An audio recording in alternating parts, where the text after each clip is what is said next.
നമസ്കാരം, ഇൻസ്റ്റയിലേക്ക് സ്വാഗതം. പശ്ചിമേഷ്യയിലെ യുദ്ധം ഒരൊറ്റ ദിവസം കൊണ്ട് അവസാനിക്കാൻ പോകുന്നു. അതിന് മുൻകൈയെടുത്തതാകട്ടെ ഹിസ്ബുള്ളയും. എന്തുകൊണ്ടാണ് ഹിസ്ബുള്ളയ്ക്ക് ഇങ്ങനെ ഒരു മാനസാന്തരം ഉണ്ടായത്?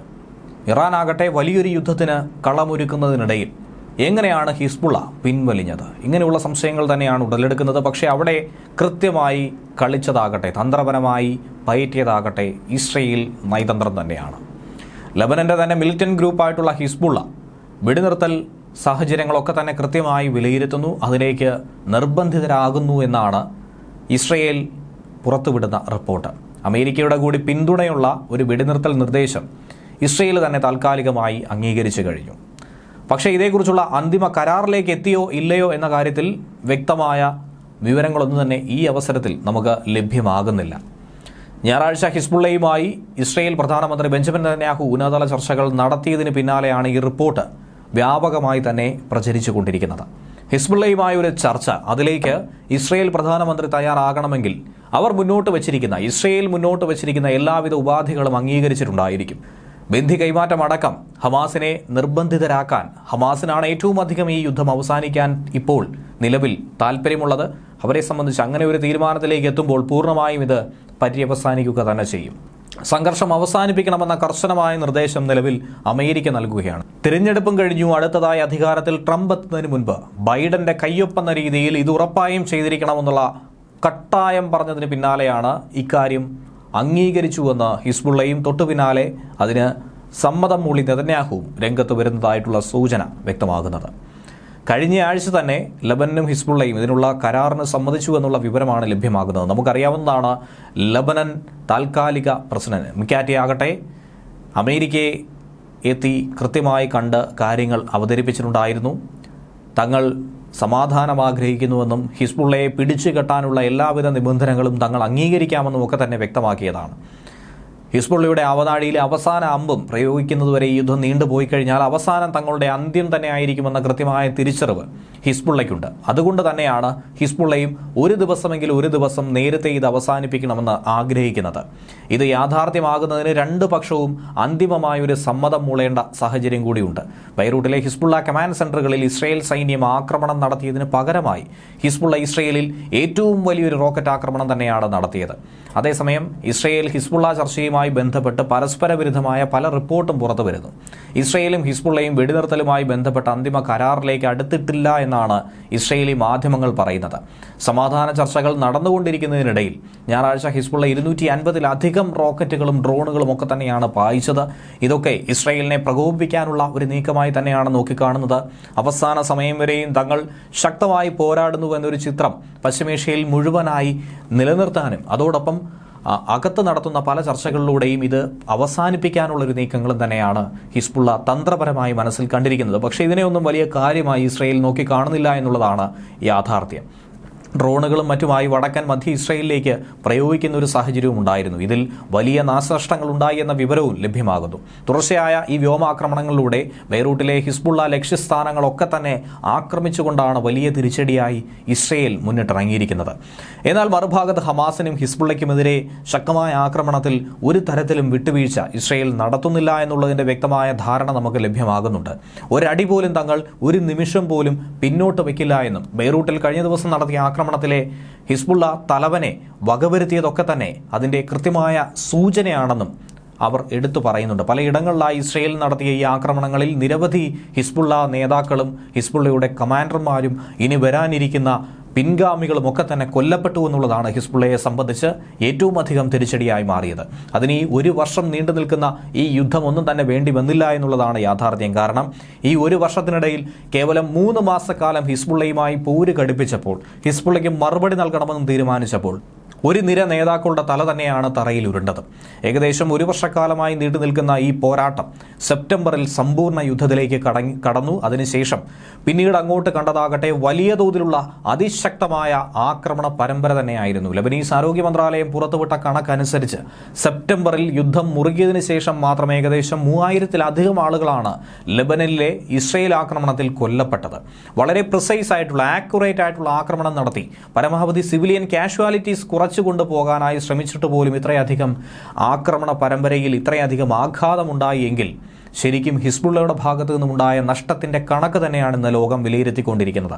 ശാശ്വതമായി ഈ യുദ്ധം അവസാനിപ്പിക്കുന്നതിന് മുൻപായി തന്നെ ഒരു 60 ദിവസത്തെ ഒരു താൽക്കാലിക വെടിനിർത്തൽ എന്ന തലത്തിലേക്ക് ചർച്ചകൾ കൂടി മാറ്റിയെടുക്കുന്ന തിരക്കിൽ തന്നെയാണ് ഇപ്പോൾ നേതാക്കളുള്ളത്. വെടിനിർത്തൽ കരാർ എന്നത് എന്നത്തെക്കാളും അടുത്തതാണെന്നും അതേസമയം പൂർണ്ണമായും അത് രൂപവൽക്കരിച്ചിട്ടില്ല എന്നുമാണ് പ്രാദേശിക വൃത്തങ്ങൾ ചൂണ്ടിക്കാണിക്കുന്നത്. കാരണം പൂർണ്ണമായ ഒരു വെടിനിർത്തലിലേക്ക് ഒരിക്കലും എത്തിച്ചേരാനായി സാധിക്കില്ല. ഒരു യുദ്ധം ആരംഭിക്കാൻ വളരെയധികം എളുപ്പമാണ്, പക്ഷേ അത് പര്യവസാനിക്കുക എന്നുള്ളതാണ്, അവസാനിപ്പിക്കുക എന്ന് പറയുന്നതാണ് ഏറ്റവും ബുദ്ധിമുട്ടേറിയത്. അതുകൊണ്ട് തന്നെ അതിൻ്റെ വലിയ ചർച്ചകളിലേക്ക് തന്നെയാണ് കടന്നുകൊണ്ടിരിക്കുന്നത്. അത് വളരെ പെട്ടെന്ന് തന്നെ അവസാനിപ്പിക്കാൻ കഴിയുന്നതുമല്ല. വെടിനിർത്തൽ എന്ന ദിശയിലേക്ക് തങ്ങൾ നീങ്ങുന്നുണ്ട്, പക്ഷേ അതിനെല്ലാ സാഹചര്യങ്ങളും ഒത്തുചേർന്ന് വരേണ്ടതാണ്. പ്രധാനമായും ഇസ്രയേലിനെ സംബന്ധിച്ച് ഇസ്രയേൽ മുന്നോട്ട് വയ്ക്കുന്ന ഒരു നിര ആവശ്യങ്ങളുണ്ട്, ചില കാരണങ്ങളുണ്ട്, ചില വിഷയങ്ങളുണ്ട്. ഇതൊക്കെ തന്നെ അംഗീകരിച്ചാൽ മാത്രമേ പൂർണ്ണമായും അതിലേക്ക് കടക്കാനായി സാധിക്കൂ. ഇപ്പോൾ ഹിസ്ബുള്ളയെ സംബന്ധിച്ച് ഇസ്രയേൽ പറയുന്നത് ഇനി ഭാവിയിൽ തങ്ങൾക്കൊരു വെല്ലുവിളിയായി ഒരിക്കലും ഹിസ്ബുള്ള മാറരുത്. ഇനിയിപ്പോൾ കൈയടക്കി വെച്ചിരിക്കുന്ന പല പ്രദേശങ്ങളിൽ നിന്നും പിന്നോട്ടേക്ക് ഹിസ്ബുള്ള കുതിക്കേണ്ടതായിട്ടുണ്ട്. പല മേഖലകളും വിട്ടൊഴിഞ്ഞ് പോകേണ്ടതായിട്ട് വരുന്നുണ്ട്.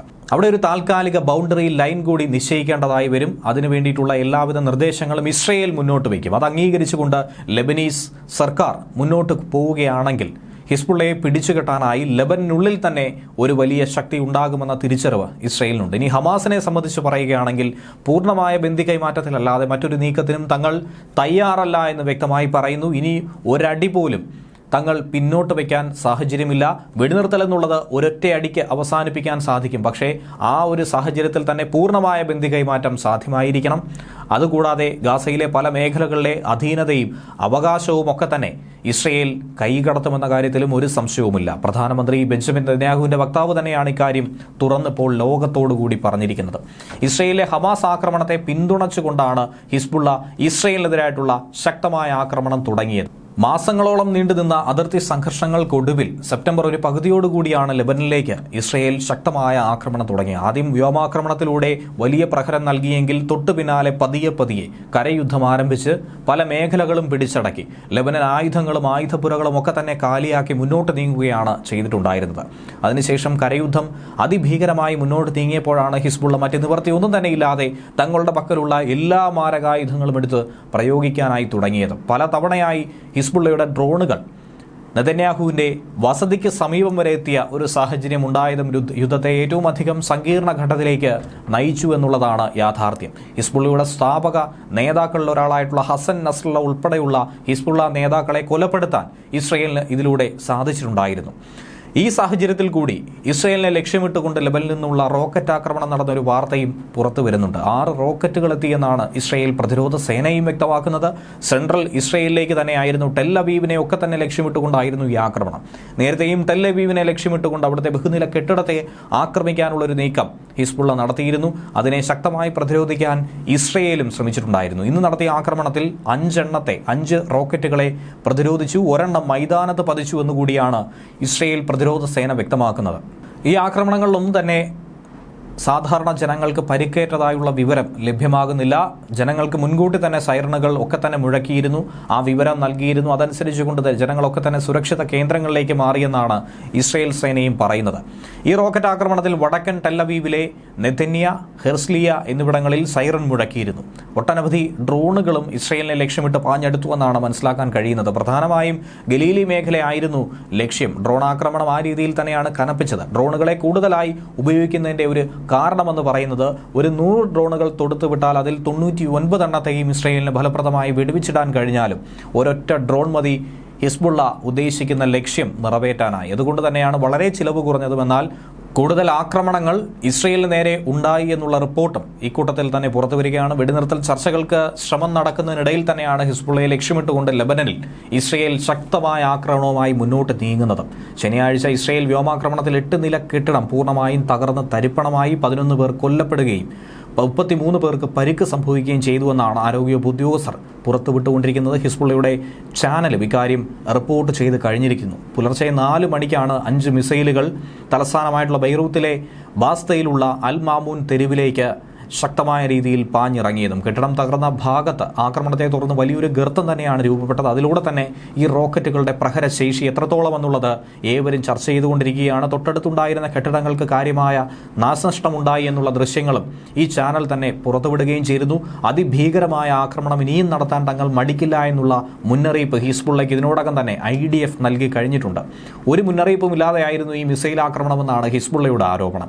3 കനത്ത സ്ഫോടന ശബ്ദം മാത്രമായിരുന്നു ഇക്കൂട്ടത്തിൽ കേട്ടതെന്നാണ് വാർത്താ ഏജൻസികളും കൃത്യമായി റിപ്പോർട്ട് ചെയ്തിരിക്കുന്നത്. എന്തുതന്നെ ആയിരുന്നാലും ഹിസ്ബുള്ളയെ സംബന്ധിച്ച് സമയം അടുത്തിരിക്കുന്നു. അതുകൊണ്ട് യുദ്ധം അവസാനിപ്പിക്കുക അല്ലാതെ മറ്റ് പോംവഴിയോ മറ്റ് നിവൃത്തിയോ ഒന്നും തന്നെ ഇല്ല എന്നാണ് ഇതിലൂടെ മനസ്സിലാക്കേണ്ടത്. ന്യൂസ് ഡെസ്ക് മലയാളി വാർത്ത ഇൻസൈഡ്.